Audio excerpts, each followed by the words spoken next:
take a little look at this today, the Behringer BDI 21.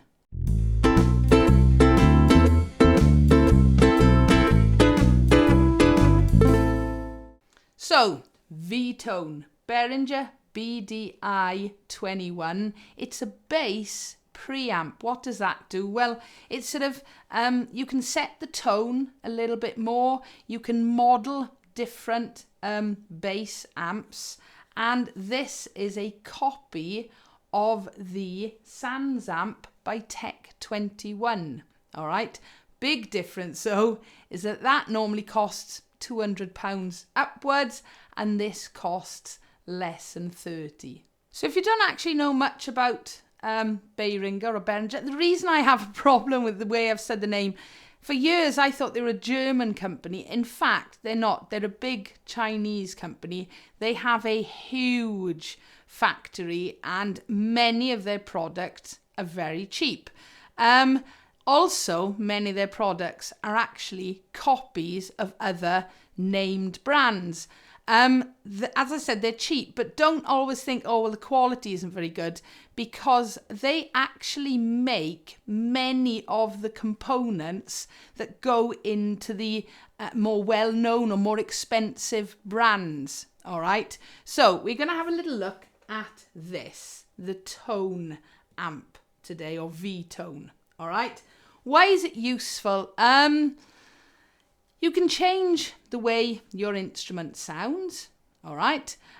You can give it a little bit more boost. You can model it on other amp sounds, and it's actually got a direct output. So you can record it directly or put it into a PA system. And as I said, for less than £30, I've had this quite a while now, and I think it cost me in the region of about 25. I had a quick check just before I started making this, and they are still available under the £30 mark. And let's be honest, for that price, if it's either going to help improve the sound of your bass or bass ukulele, or give you different options, it's definitely worth a try. So the pedal, it's got power in and out. All right. It does also have a battery compartment, so you can power it with just a 9-volt battery.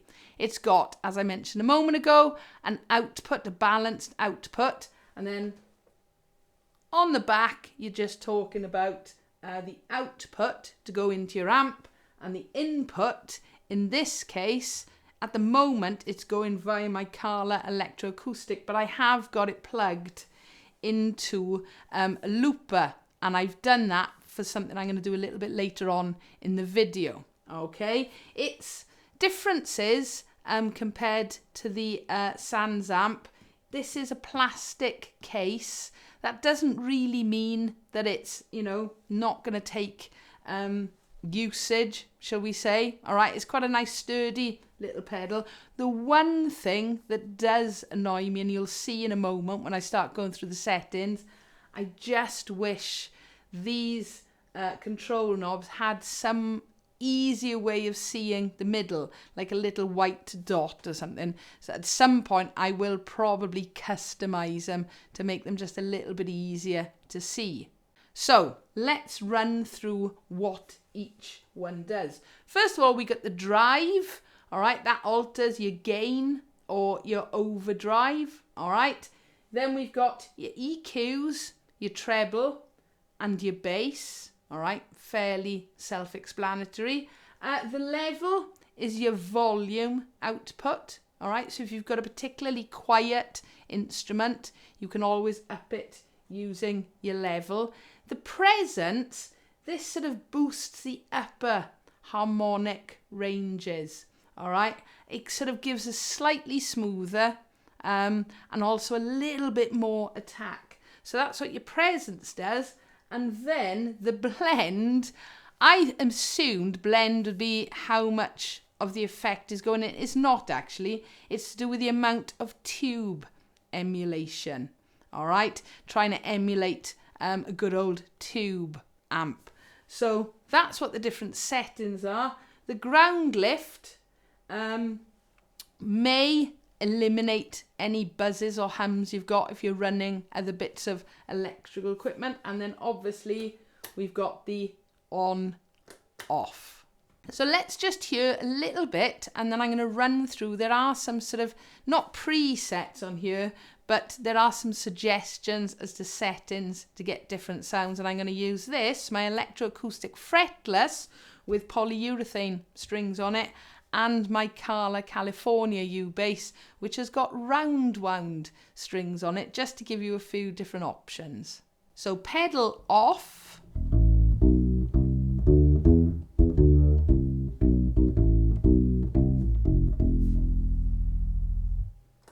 Pedal on, everything flat, well, not flat, but everything at 12 o'clock.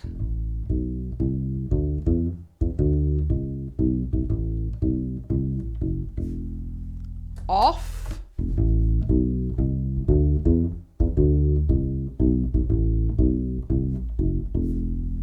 On.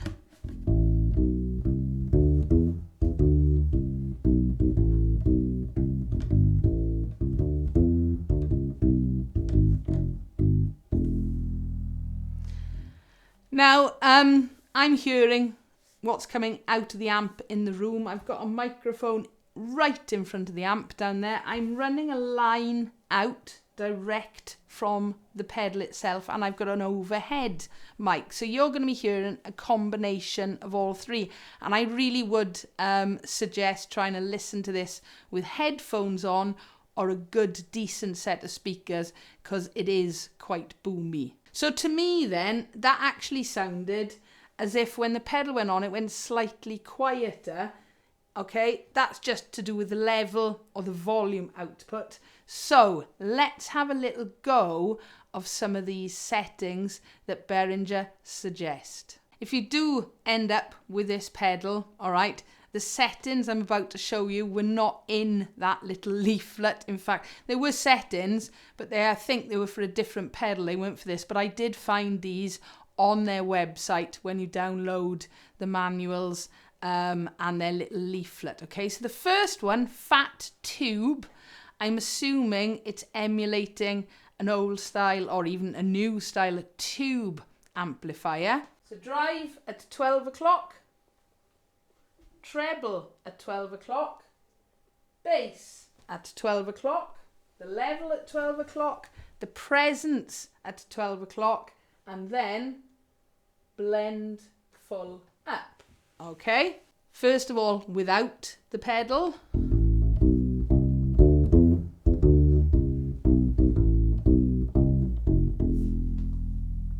With the pedal.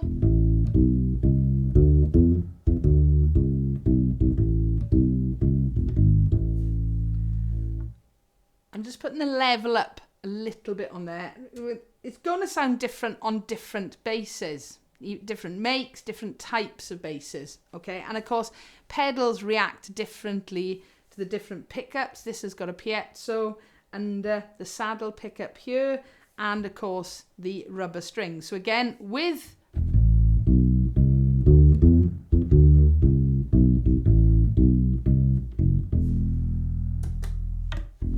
without.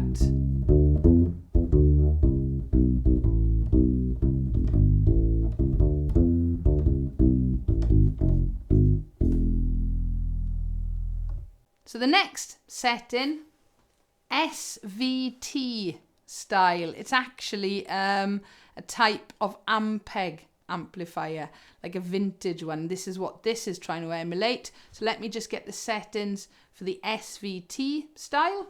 Without.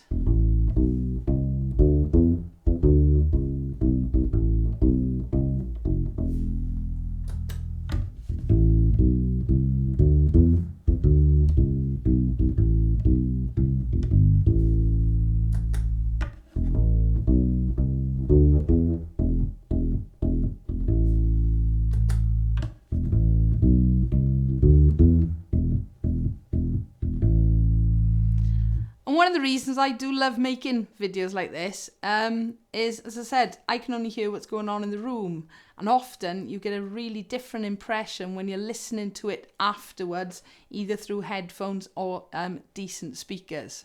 So the next setting is for slap, which is utterly useless on a rubber-stringed fretless electroacoustic.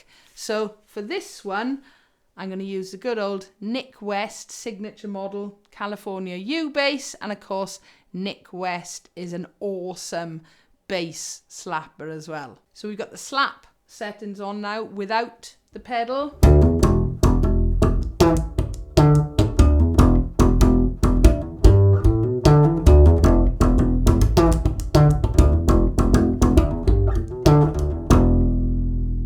With the pedal.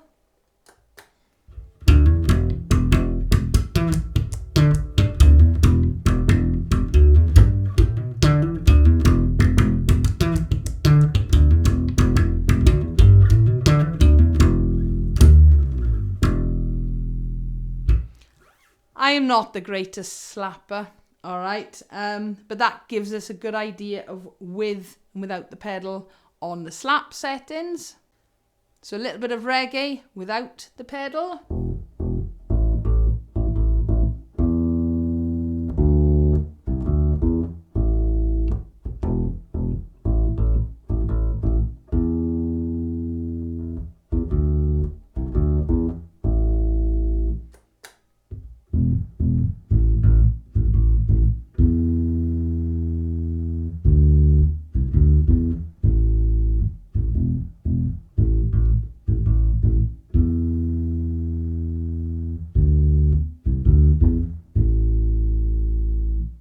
We seem to have gone subsonic. All right, obviously the bass has gone up a lot now. Again, I really like that, but it's making things in this room rattle and buzz, which I did not know could rattle or buzz. And the last setting, solo. All right, I have tried this one out, obviously, because I've been messing with this pedal for quite a while. The drive is going to create chaos. All right, so I'm probably not going to play much on this, or certainly going to turn the level a little bit further down. So let me just get the settings for the solo done. I'm bringing the level a bit further down than they're suggesting. And what's noticeable is all these settings, the blend, the tube emulator is just at full the whole time. Right, solo.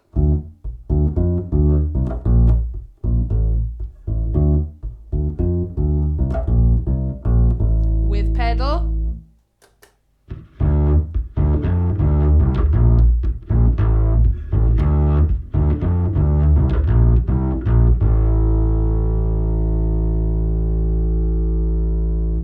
Well, it wasn't too bad.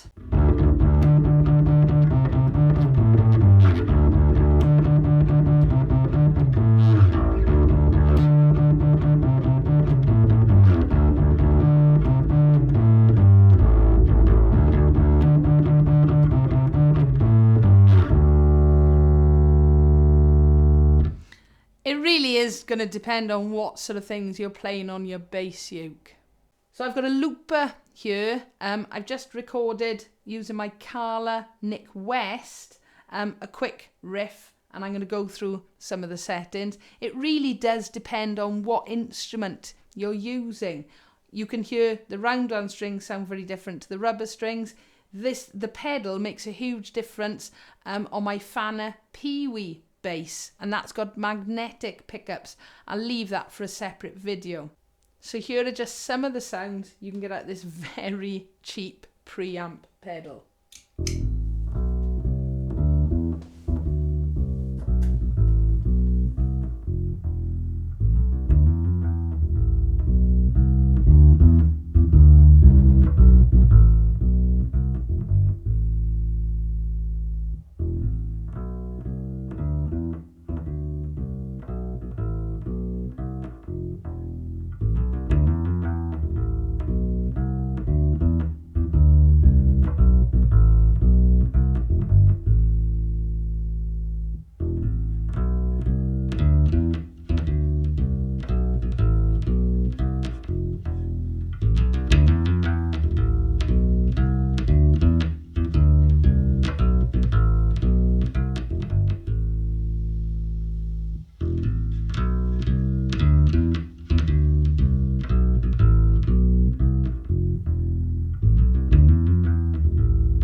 can't actually decide exactly what my favourite is, and it does depend what instrument you're playing. Generally, I like a little bit more bass, a little bit less treble.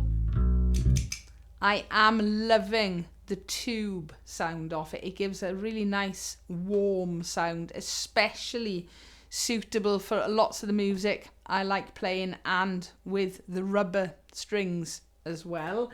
So, less than £30, a really adaptable little pedal. You can use it for just plugging in a PA. Imagine you've just turned up to a gig and your amp suddenly decides to play up, all right?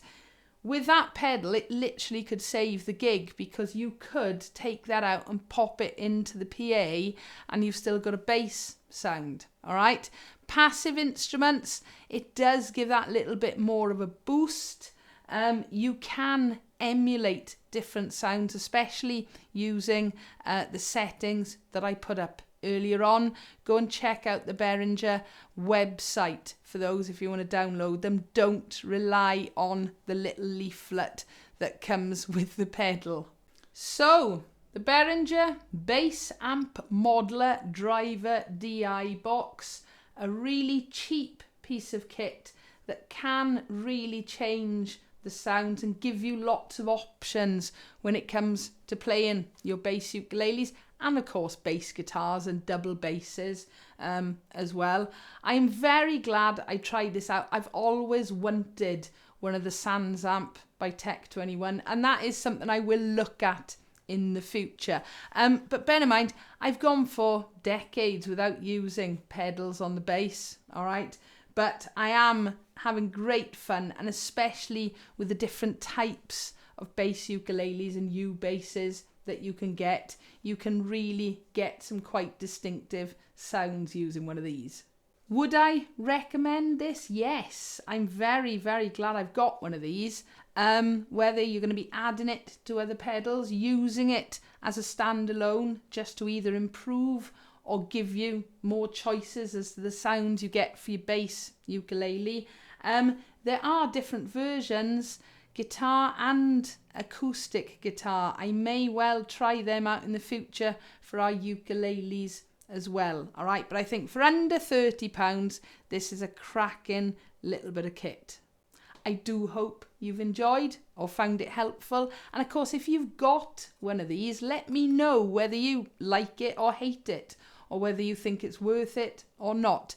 But as always, if you've got a comment or a question, please feel free, leave it below. Give us a like if you've enjoyed, and don't forget to subscribe so you don't miss out on new videos. Thank you for watching.